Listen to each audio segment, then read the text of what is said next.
아브라함은 75살에 가나안 땅에 들어왔습니다. 가나안 땅에 그가 들어오자 하나님께서는 그의 기대와는 다르게 너의 후손에게 가나안 땅을 주겠다고 하였습니다.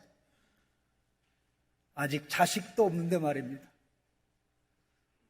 땅을 받으려면 자식이 태어나야 됐죠. 또 그 자식 때에 가나안 땅을 얻게 될지, 손자 때에 얻게 될지, 아니면 증손 때에 얻게 될지, 역사적으로 보면 하나님께서 말씀한 시점으로부터 400년이 지난 다음에 그의 후손들이 큰 세력을 이루어서 가나안 땅을 차지했습니다. 하나님의 계획은, 아브라함을 부르신 계획은 장기적입니다. 아브라함 당대에 끝나지 않습니다. 이 말씀의 결과 아브라함이 살아야 됐던 삶은, 가나안 땅에서 살아야 됐던 삶은 나그네의 삶입니다. 나그네로 사는 게 좋아서 아브라함이 택한 것이 아니고 하나님께서 가나안 땅을 그의 후손에게 주겠다고 말씀하기 때문에 하나님의 말씀을 받아들여 순종하려면 나그네로 살 수밖에 없었던 것입니다. 그래서 계속 이동하고 또 이동하고 이동하는, 그러나 그는 가는 곳마다 여호와 하나님의 제단을 쌓으며 경배하는 삶을 살았습니다. 사는 장소는 달랐지만 섬기는 하나님은 같았습니다. 예배하고 경배하는 모습은 언제나 동일했습니다. 그는 이스라엘 땅, 가나안 땅의 북쪽에서 처음 도착했기 때문에 그는 이제 남쪽으로 또 남쪽으로 이동을 해 갔던 것입니다. 바로 그 무렵에 가나안 땅에 기근이 왔습니다. 그 기근으로 말미암아 그는 애굽으로 내려가야 됐습니다. 아브라함이 애굽으로 내려간 것이 잘못일까요, 아닐까요?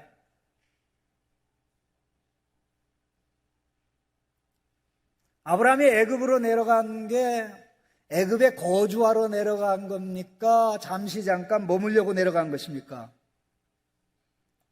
왜 대답들을 안 하셔요? 네? 다 뻔히 아는 거를 뭐하러 대답하냐고 물어봐서 어이가 없으셔서 그렇습니까? 애굽에 내려간 것은 잘못이 아닙니다. 가나안 땅에 머물렀으면 죽을 수 있잖아요. 생존의 문제입니다. 하나님께서 애굽으로 내려가지 말라고 아직 말씀하지 않았거든요. 이삭 때의 기근이, 두 번째 기근이 있었는데 그때 아브라함이 애굽에 내려갔던 것처럼 이삭이 애굽으로 내려가려고 그랄 지역으로 내려왔을 때 하나님께서 내려가지 마라. 그때 처음 비로소 말씀을 했습니다. 실제적으로 하나님의 계획은 아브라함의 후손이 애굽에 가서 400년 동안 종살이하는 거였죠. 그건 후대의 계획이었습니다. 마침내 세 번째 기근이 가나안 땅에 임했습니다. 야곱 때, 야곱의 아들 때, 애굽의 식량을 구하러 갔다가 형들이 종으로 팔은 요셉이 그 총리인 것을 나중에 확인하게 되었죠. 야곱은 가나안 땅을 떠나 부엘세바에서 더 내려가면 이제 애굽을 가게 되는데 마음이 조마조마했습니다. 자기 아버지 이삭은 가나안 땅을 떠나서는 안 된다는 말씀을 붙잡고 살았는데 과연 떠나야 될 것인가? 그때 하나님께서 내가 계획한 것이니 내려가라라고 말씀하셨죠. 그러나 이 모든 것은 아브라함에게는 해당 사항이 없습니다. 아브라함에게 말씀하지 않았으니까. 그러니까 아브라함이 가나안 땅에 들어가서 문제가 생긴 거다라고 오해하면 안 된다는 것이죠. 그리고 더더욱 그가 애굽에 내려간 것은 잠시 잠깐 나그네로 머물려고 내려갔던 것입니다. 그럼 기근이 해결되면 다시 가나안 땅으로 돌아올 것이란 그런 뜻이 되겠습니다. 11장 31절에 보면 하란에 이르러 거기 거류하였으며라는 표현이 나옵니다. 그리고 오늘 본문 10절에 보면 애굽에 거류하려고, 우리말 성경에는 거류하다라는 말씀이 동일한 단어입니다. 그러나 이 단어는 동일한 단어를 번역한 게 아니라 서로 다른 단어를 번역한 것입니다. 11장 30절에 나오는 거류하다는 정착하다라는 뜻입니다. 데라가 아브라함과 함께 나오다가 가나안 땅으로 가려는 방향을 바꾸고 하란으로 올라가서 거기에 갈대아 우르에서 도시민으로 살았던 것처럼 하란에서 도시민으로 살려고 작정했다, 그런 뜻이죠. 근데 10절의 말씀에 애굽에 거류하려고 내려갔다는 말씀은 나그네로 머물다는 뜻입니다. 왜 아브라함이 나그네로 살아야 됩니까? 하나님이 그에게 가나안 땅을 아직 주신다고 말씀하지 않았고 그의 후손에게 준다고 말씀했기 때문에 나그네로 살아야 됐던 거죠. 나그네로 사는 것은 장소가 중요한 것이 아니라 어디에 가든지 우리 하나님을 섬기며 사는 것이었습니다. 그래서 아브라함이 애굽으로 간 것은 문제가 되지 않는다는 것 좀 기억했으면 좋겠고요. 이제 기근을 피해서 애굽으로 내려가는 가운데 국경 근처에, 국경이라고 그래요. 오늘날처럼 뭐 이렇게 출입국 수속을 하는 뭐 건물이 있는 건 아닙니다. 애굽은 남쪽에 있는 영원한 강대국으로 거의 1000년 이상 가나안 땅을 식민 지배하다시피 했습니다. 일종의 가나안 땅이 애굽의 식민지였다고 해도 과언은 아닐 것입니다. 물론 애굽이 지배한 적도 있고 북쪽에 강대국이 지배한 적도 있지만, 그렇기 때문에 옛날에는 오늘날과 달리 이렇게 뭐 국경이 그어져 있는 게 아니고 그냥 자유왕래가 가능했던 것입니다. 근데 문제는 애굽 사람들의 피부 색깔하고 아브라함의 피부 색깔이 다르다는 거죠.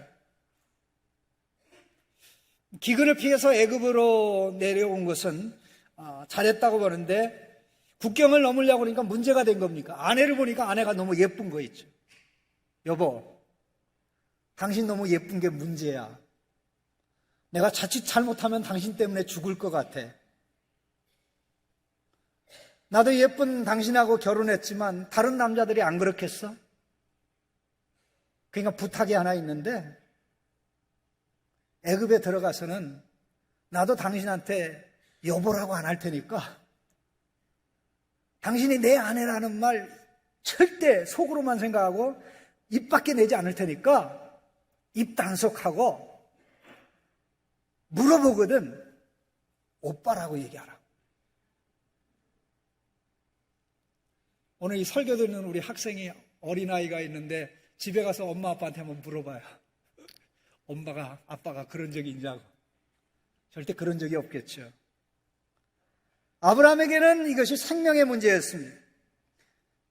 12절 말씀에 애굽 사람이 그대를 볼 때에 이르기를 이는 그의 아내라 하여 나는 죽이고 그대는 살리니 원하건대 그대는 나의 누이라 하라. 그리하면 내가 그대로 말미암아 안전하고 내 목숨이 그대로 말미암아 보존되리라. 11절부터 13절까지 아브라함의 말이 나오는데, 이 말은 아브라함의 첫 번째 말입니다. 성경에 기록된 첫 번째 아브라함의 말입니다. 그런데 성경에 기록된 아브라함의 첫 번째 말씀이 믿음의 말이 아니라는 것. 이 말을 보면 아브라함이 하나님을 더 두려워하고 있습니까? 애굽 사람들을 더 두려워하고 있습니까? 애굽 사람들을 더 두려워하고 있습니다. 보이지 않는 하나님을 의식하고 있습니까? 의식하고 있질 않습니까? 그가 가나안 땅에 들어가서 지금까지 보여준 모습은 멋있는 모습입니다. 믿음으로 행동을 했죠. 믿음으로 이동을 했죠. 나그네의 삶을 살았습니다. 가는 곳마다 제단을 쌓았습니다. 자, 그가 애굽에 내려가서 제단 쌓았나요? 그가 애굽에 내려가서 여호와 하나님의 이름을 불렀나요? 그런 기록이 없습니다.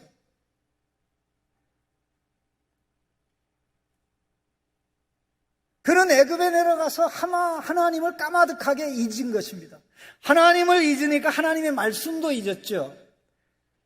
과연 그가 애굽에 내려가서 아내가 너무 잘생겼기 때문에 아내는 빼앗기고 자기는 죽임을 당하겠느냐? 이거는 있을 수 없죠. 왜요? 하나님이 아브라함에게 어떤 계획을 말씀하셨습니까? 내가 너를 큰 민족을 만들고 내게 복을 주어 내 이름을 위대하게 하리니 너는 복이 될지라. 너로 말미암아 땅의 모든 족속이 복을 받으리라. 자, 애굽에 내려가서 오늘날로 이집트에 내려가서 아브라함이 위기에 닥쳐서 예쁜 아내 때문에 죽을 일이 생기겠습니까? 안 생기겠습니까? 안 생깁니다. 하나님을 의식하고 하나님의 말씀을 믿었으면 아내에게 여보, 제발 아내란 말 하지 마. 나 오빠라고 불러줘. 난 누이라고 부를게. 자, 그러면 두 번째 가만히 생각해 보십시다. 과연 사레, 아브라함의 아내가 여동생이었을까요? 성경의 기록을 보면 특별히 이 시점으로부터 25년 전에 25년 후에 또 비슷한 거짓말을 했습니다. 그래서 또 하나님이 꿈에 아비멜렉 왕에게 나타나서 이놈! 네가 취한 여인은 그 사람의 아내야. 그러니까 이 아비멜렉이 하나님 앞에 저항합니다. 그 사람이 자기 아내가 아니고 누이라고 그래가지고 내가 순수한 마음으로 했다고. 그러니까 아비멜렉이 일어나가지고 아브라함을 불러서 야단칠 때 아브라함이 한 말이 20장 11절 12절에 나오는데 이렇게 되어 있습니다. 아브라함이 이르되 이곳에는 하나님을 두려워함이 없으니 내 아내로 말미암아 사람들이 나를 죽일까 생각하였으며 또 그는 정말로 나의 이복 누이로서 내 아내가 되었음이니라. 그는 정말로 나의 이복 누이로서 내 아내가 이복 누이라는 건 뭡니까? 배달은 아버지는 같은데 엄마는 다르다는 거죠. 갑자기 아브라함의 아버지가 두 아내를 거느린 아버지가 된 거예요. 이게 사실일까요? 이 사례가 데라의 딸이면 족보에 그걸 기록하겠습니까? 기록 안 하겠습니까?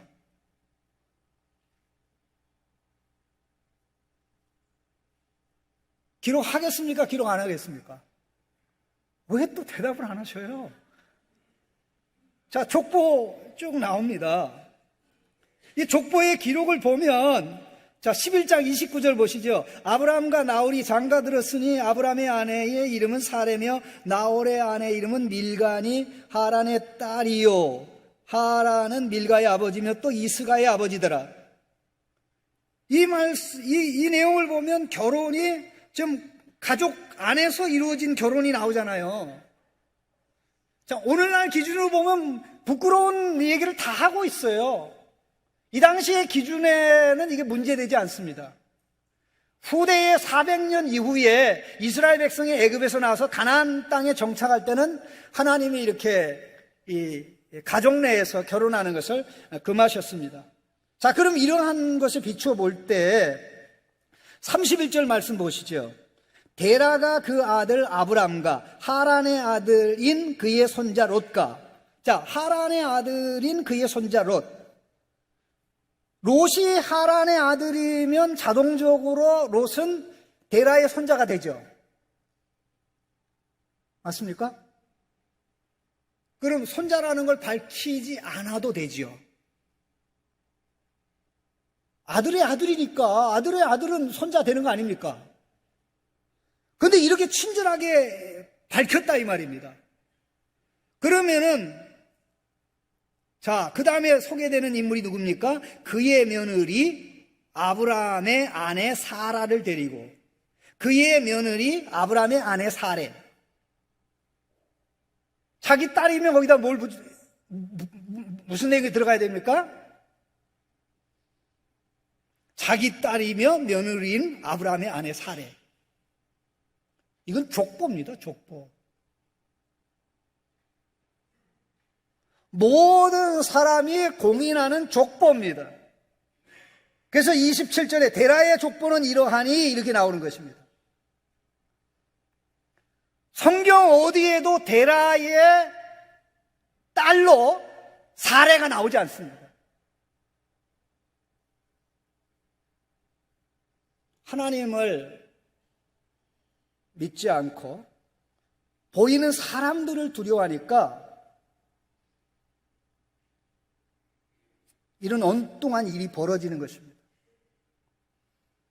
죽는 것보다는 말을 꾸며내서 사는 것이 옳다고 판단했기 때문에 그렇게 한 것입니다만은, 그러나 이거보다 더 중요한 것은 하나님을 믿지 않았기 때문에, 하나님을 의식하지 않았기 때문에 아브라함이 이런 행동을 했다는 것입니다.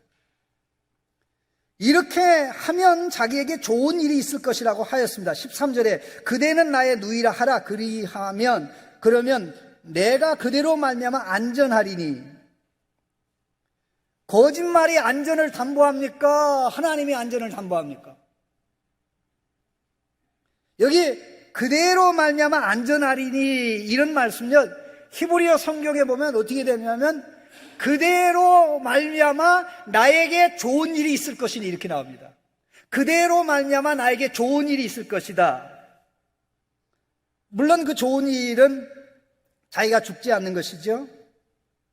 그리고 아내를 빼앗기지 않는 일일 것입니다. 그런데 어떤 일이 벌어졌습니까?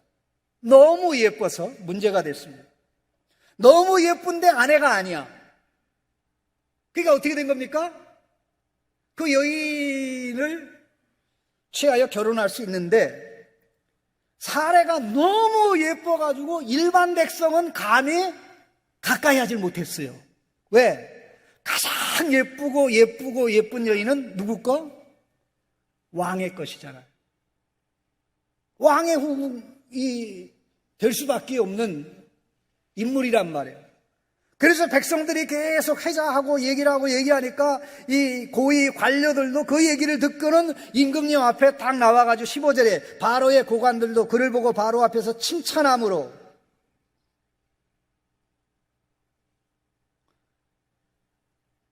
왕이여, 이 여인을 보면 뿅 갈 겁니다.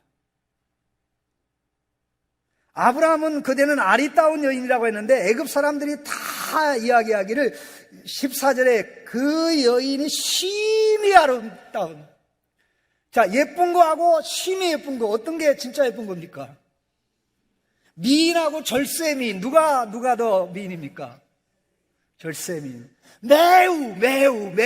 그러니까 매우 자만 안 들어가면 일반 백성이 안 해도 될 수 있었는데 매우가 들어가니까 이거 누구도 터치를 못하는 거예요. 바로가 아브라함을 부르지 않았겠습니까? 불러서 물어본 거예요. 듣자 하니 이 여인이 그대의 누이라고 하는데 사실이냐? 뭐라고 대답했어요? 각본대로 맞습니다.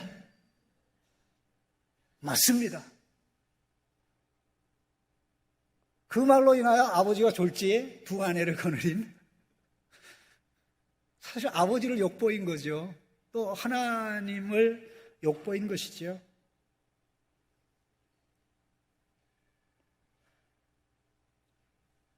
아브라함은 하나만 빼놓고 수지 맞았습니다. 16절에 이에 바로가 그로 말미암아 아브라함을 후대함으로 아브라함이 양과 소와 노비와 암수 나귀와 낙타를 얻었더라. 하나만 빼놓고 수지 맞았다는 게 뭐냐면요, 양과 소와 노비와 암수 나귀와 낙타를 얻었죠. 이 수지 맞은 거 아니에요. 근데 하나가 문제예요. 아내 뺏겼어요. 원래 각본에 있는 겁니까? 이렇게 말하고 행동하면 아내를 빼앗기는 게 각본 속에 있는 것입니까? 그가 아브라함이 생각했던 좋은 일 속에 있는 것입니까? 아닙니까? 꿈에도 없는 일이죠. 아브라함이 생각했던 좋은 일은 일어나지 않고 아무리 좋다고 해도 좋을 수 없는 불행이 일어난 것입니다. 이게 말씀에 특별히 13절에 그대로 말미암아 안전하리라는 이 문장하고 16절에 그로 말미암아 아브라함을 후대함으로라는 이 문장은 히브리어 문장은 거의 똑같은 문장이에요. 창세기 1장에 하나님이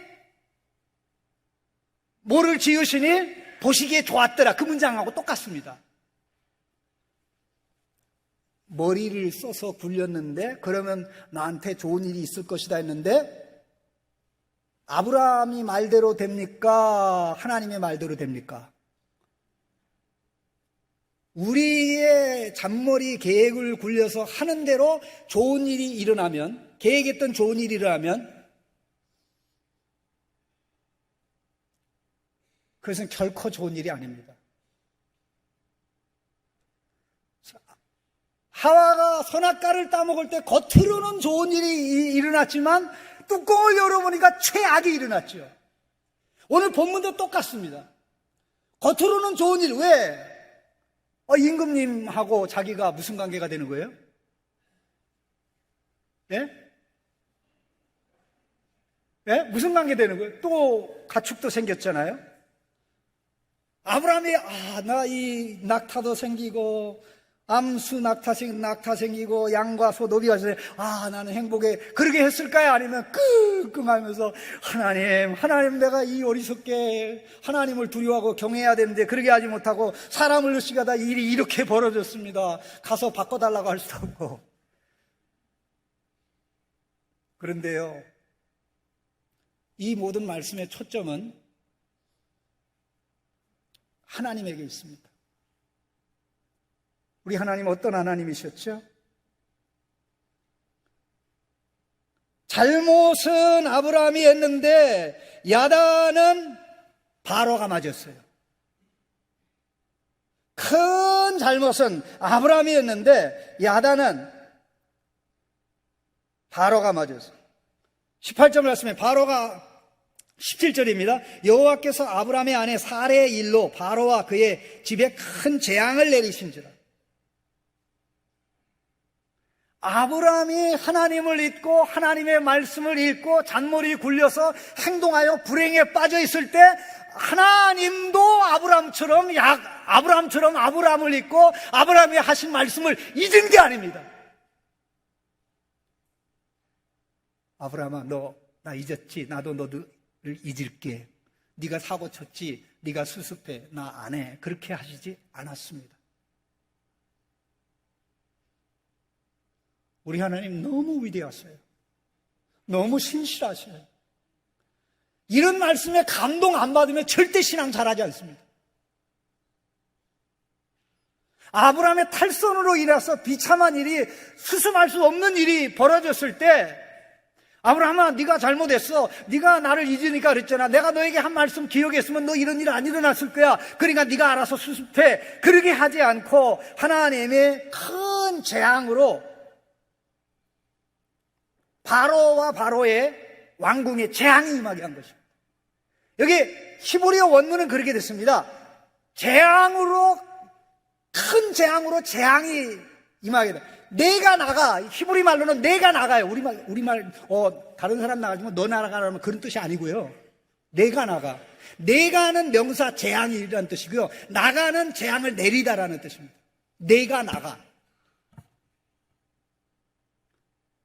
훗날 400년 이후에 이스라엘 백성을 애굽에서 끌어내기 위해서 하나님이 10가지 재앙을 내릴 때 그 재앙을 언급할 때 사용된 단어 중에 하나가 오늘 본문에 나오는 큰 재앙으로 재앙을 내리시니 그런 뜻입니다. 난리가 났어요. 이건 애굽의 신으로 극복할 수가 없습니다. 신하들을 다 불렀어요. 조사를 다 했어요. 신하들이 내린 결론이 뭡니까? 다른 데는 하나도 문제가 없는데 새롭게 후궁으로 맞이한 여인과 관련이 있을 것 같습니다.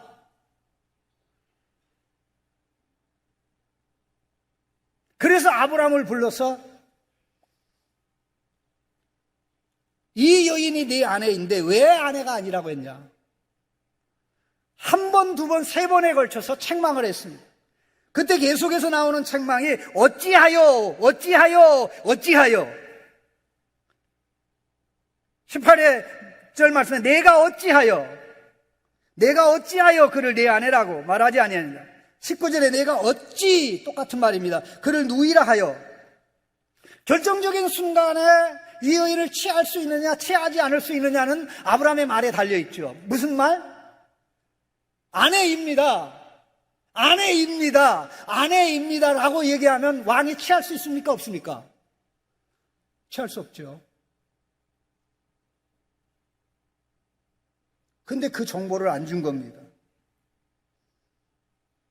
그런데 바로가 모든 걸 다 몰수하고 지도새도 모르게 죽일 수도 있었지만 하나님이 개입하시고 간섭하셨기 때문에 내보낸 것입니다. 돌려주면서. 이 10절부터 20절에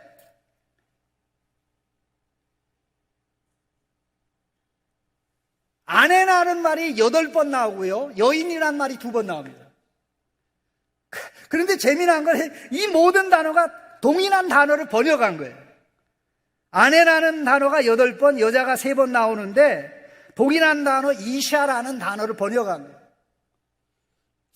아브라함이 봐도 아내고 사라가 봐도 아내고 주변 사람이 봐도 아내고 족보를 봐도 아내고 아버지가 봐도 아내고 다 아내인데 아내가 아니라고 해요.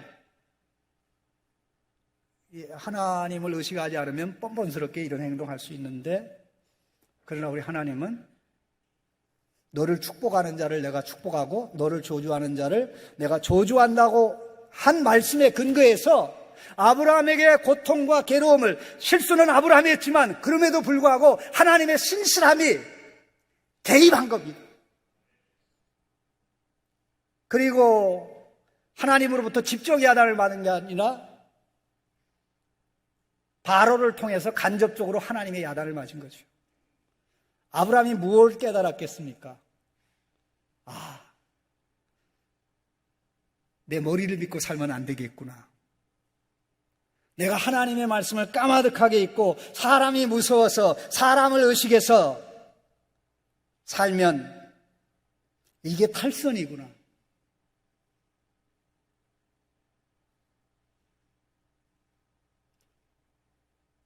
우리 하나님께서는 우리가 탈선할 때 탈선에 대한 책임 네가 져, 그게 아니라 탈선을 통해서 고통과 아픔을 경험하게 하시고 탈선하지 않고 하나님이 정한 길로, 믿음의 길로 가야 된다는 것을 이 본문을 통해서, 이 사건을 통해서 가르쳐 주십니다. 옛날만이 아니라 지금도 하나님은 그렇게 역사하셔요. 그래서 우리 하나님, 충성된 하나님, 신실하신 하나님, 우리가 예쁘게 행동하지 않아도 우리에게 미쁜 행동을 통해서 우리를 미쁜 사람으로 만드는, 끝내주는 하나님이에요. 저는 이런 하나님이 너무 좋아요.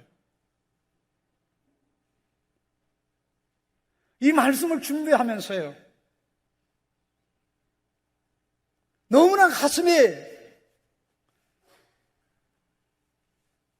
뿌듯했어요. 그래, 가야 하나님. 내가 한 대로 하면 이렇게 됐어야 되는데 하나님이 개입해서 그 비참한 일을 피할 수 있었지. 옛날에 내가 이런 길로 가서 이렇게 벌어졌는데 하나님이 이걸 막아주기로 했지. 그러니까 하나님의 신실하심을 경험하기 위해서 또 한번 실수해보자.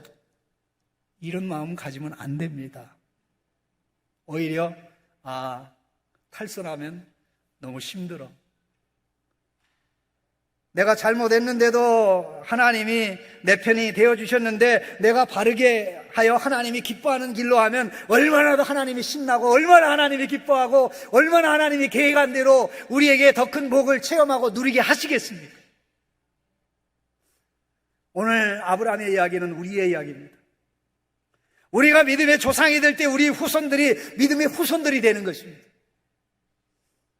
삶의 고통의 자리에서 나를 탈선한 자리에서 바르게 일로 가도록 역사하시는, 바르게 가도록 역사하시는 그 하나님, 그 하나님의 역사를 보며 하나님의 신실함에 놀라고 감동할 때, 하나님, 오늘 내가 있는 것은 하나님의 끈질긴 사랑, 끈질긴 충성, 나를 위해 세운 계획을 이루고자 하는 하나님의 복이 없는 사랑 때문에 내가 여기까지 왔습니다. 하나님 계속 이런 것들을 통해 배우면서 멋있게 탈선하면 탈선하는 그 금방 깨닫고 종로로 들어와서 갈 수 있는 내가 되게 하옵소서 하는 이 마음, 우리 모든 성도님들이 가지시기를 주님의 이름으로 축원합니다. 하나님 아버지 감사합니다. 우리가 행한 것은 마땅히 비난의 대상이지만 아브라함이 행한 것은 성경에 기록되어 아브라함의 후손들이 대대로 기억하도록 하셨지만, 그러나 하나님의 신실함이 아브라함을 지켰고 위기에서 건졌듯이 오늘 그 하나님이 사랑하는 아들 예수 그리스도를 보내어 우리를 죽음에서 건져내고 영원한 비참함에서 건져 영생을 누리도록 역사하시는 우리 하나님을 찬양하며 경배하기를 원합니다. 그 하나님이 가라는 그 길, 믿음의 길, 말씀의 길로 가면서 우리 주변을 복되게 하고 하나님의 영광을 드러내는 멋있는 성도로 살아가도록 우리 모두에게 복과 은혜를 내려 주옵소서. 사람들을 의식하고 하나님을 망각한 나머지 고통을 자처하지 않도록 도와주시며 그 가운데서 건져내시는 하나님의 위대한 사랑에 감격하며 그 쓰러졌던 자리에서 일어나 가야 될 믿음의 길, 가야 될 말씀의 길 가는 모든 성도들 되도록 복을 내리워 주옵소서. 예수님의 이름으로 기도하옵나이다.